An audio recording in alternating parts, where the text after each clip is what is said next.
Everybody, I'm Izzy and welcome back to the shop. Today I've got a very special guest, an expert in the field of sanding, and today we're going to talk about the 5 things that the average person does wrong while sanding.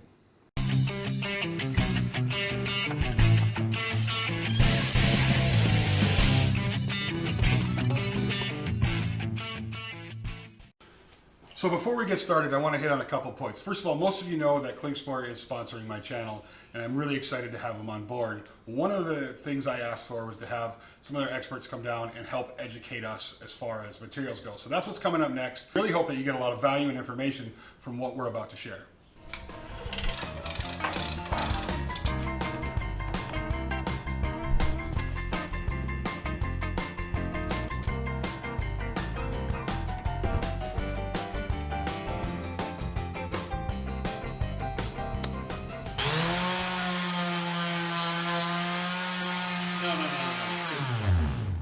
That's a random orbit sander. What you're looking for is an angle grinder. Everybody, this is Mike from Klingspor's Woodworking Shop, and he's their resident expert when it comes to anything sanding or finishing. And today we're talking all about sanding. We're going to go over 5 things that it's pretty commonplace to make mistakes, or that people make mistakes while sanding. And I think the first thing we should probably talk about is palm sanders and how most people use them wrong. So the first step I want to talk to you about is to know whether or not you're allowing your random orbit sander to operate properly. What random orbit means is that it spins in a circle, that's your orbit, as well as it oscillates back and forth. That gives it the randomness to it. If you want to make sure that you're doing this properly and not applying too much pressure or not keeping the pad flat, I recommend to make a mark onto the pad. When it's spinning at full speed, you shouldn't see the mark. If you start to tilt the sander, or if you are applying too much pressure, then you should start to see the orange mark, let you know that the machine is not doing the job that it needs to do. So the second thing we're going to talk about is the misconception of grit sequences. Most of the time we see people that will buy an 80 grit and then they'll jump right to a 220 grit thinking that it feels fine and it feels well. It is smooth, but it's not the right way to do it. Instead, you want to do an 80 grit, jump to a 120, and then to a 150 or 180 depending on what you're doing, and then a 220. What this will do is that this will allow you to work the highs down to the lows, smoothing out the surface as well as adding your grits as you progress. Let's take a look at the downside of skipping too many grits. What I have here is an 80 grit and a 220. And you can definitely see where the 80 grit is. It's very large grain in itself, and the 220 does not look like it's a very large grain. The problem is that when you have a deep scratch, and then you try to come back over that scratch with a 220, typically people will overwork the 220 trying to make it act like a 120 because they're trying to get that 80 grit scratch out. Oh, Mike, thanks. I also want to point out that when you're skipping grits, what ends up happening is you're working your paper too hard, ends up preloading, you're wasting paper, you're working your equipment too hard. All around, it's just a bad idea. Using the right sequence of papers will lead for a much more pleasant sanding experience, faster sanding experience, and ultimately you're going to get the best results without wasting paper or putting too much wear and tear on your sanders. Okay, so number 3 is that you should always sand up to about a 600 to 1000 grit right before you finish, right? No. So one of the misconceptions out there is that sanding finer than 220 will actually give you a much smoother, much finer finish. It does, but not on bare wood. On bare wood, you want to sand up to, but not past 220. After the point of 220, most woods out there will start to burnish, which is also a way of polishing the wood. And what happens with this is that a lot of your finishes are made to penetrate into the wood, bonding mechanically with the wood. And if you sand it too smooth and you have it too slick of a surface, there won't be any kind of mechanical bond for the finish. What you would get if you did sand past that a lot of times is an adhesion to cohesion problem, to where you have your wood substrate and you have your finish laid on top, but what it'll do is peel or check off and completely come off of the substrate.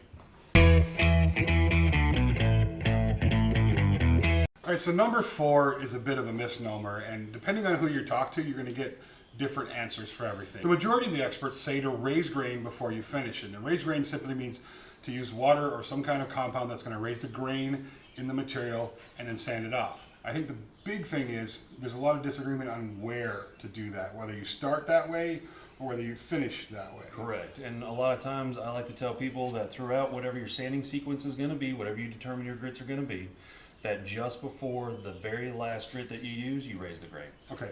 Now, will a sanding sealer act as a grain raiser? No.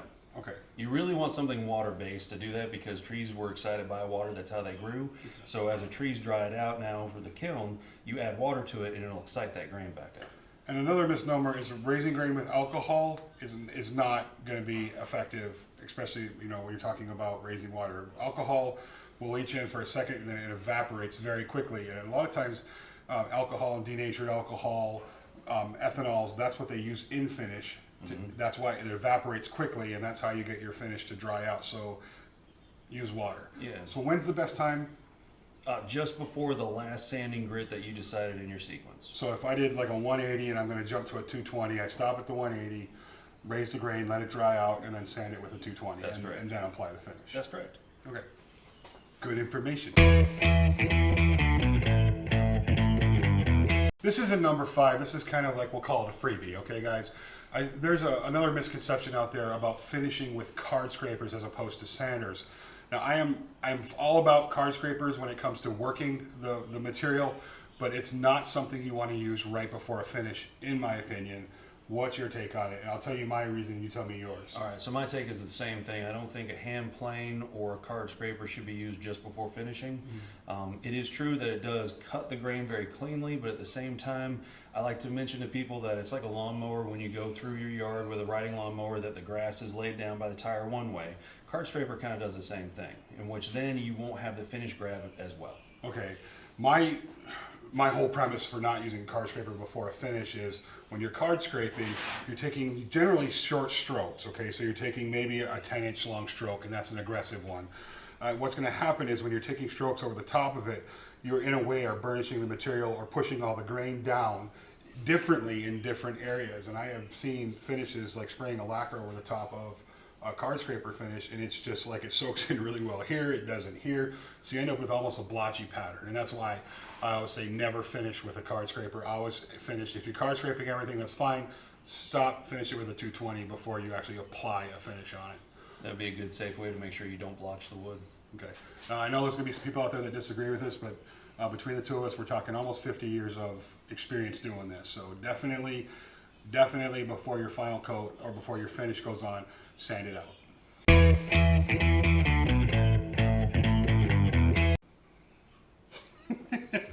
Last but not least, we're talking about everybody's favorite woodworking material of all time, MDF. Yes. So there's going to be a whole bunch of feelings out there in the world about MDF. Now the bottom line is it's inexpensive, it works for a lot of things, and if you finish it right, it looks pretty good, and it will last a long time provided you don't leave it out in the rain. So I also like to use it for jigs and fixtures, especially when I need something that's going to stay fairly straight and not move around a lot. And be stable on you, absolutely. Yeah. Jigs are a fantastic thing to make out of MDF. Yep. Now the one thing that is always the bane when it comes to working with MDF is the edges. After you cut it with a bandsaw or a table saw or whatever, there's a lot of tricks out there. Some guys put glue on it and sand it out. Some guys use wood filler and sand it out. Some guys Bondo, shellac, whatever. I'm a Bondo fan. I'll smear Bondo on it. Yep. Now you really don't need to do that, and it's not necessarily something that anybody's been doing wrong. It's just not using the proper stuff. Proper right? abrasive for it, correct. So we can actually close those pores, those cells, with the right sandpaper. That's right. So I've been that same person that's been running around trying to find what I can to make this work. Anytime that you have a white panel that's been primed and you have to cut it down to size, now you have that exposed edge. I had to go looking for something, so I found this. This is a Klingspor product that we call True Blue, and what True Blue is a heat-treated aluminum oxide on a closed coat grain. So that means that everything on here is nothing but grain showing, and the heat-treated means it's very sharp, like a number 2 pencil.